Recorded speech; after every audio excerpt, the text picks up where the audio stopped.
පින්නතුනි අතීතයේ කියන එක දැන් ෂේ වෙලා ඉවරනේ. අතීතේ නැති වෙලා ඉවරනේ.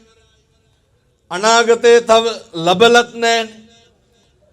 මේ අතීතේවත් අනාගතේවත් ගැන පසුතැවෙන්නේ නැතුව ඉදිරිය තක්සේරු නොකර මේ මොහොත තුල මෛත්‍රී සහගත වෙන්න, මේ මොහොත තුල ප්‍රාර්ථනා සහගත වෙන්න, මේ මොහොත තුල අදිෂ්ඨාන සහගත වෙන්න, වෙන කිසිම දෙයකට නෙමෙයි.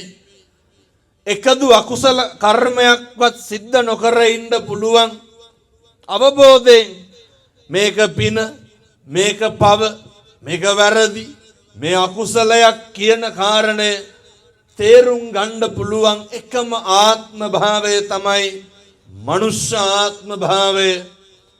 මේ පින්නතුන් ඒක හොඳට ලබලා තියෙනවා.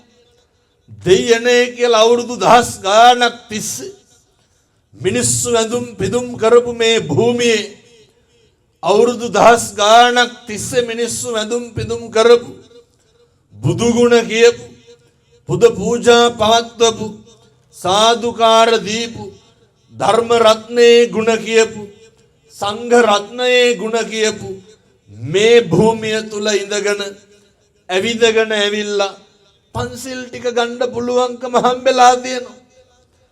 භාග්‍යවතුන් වහන්සේට අද නමස්කාර කරේ ලේසි පහසු තැනක එහෙම නෙමෙයි. සංසාරේ කවදානම් පින්නතුනි අපේ ආය බුදුහාමුදුරුවන්ට නමස්කාරවත් කරන්නද?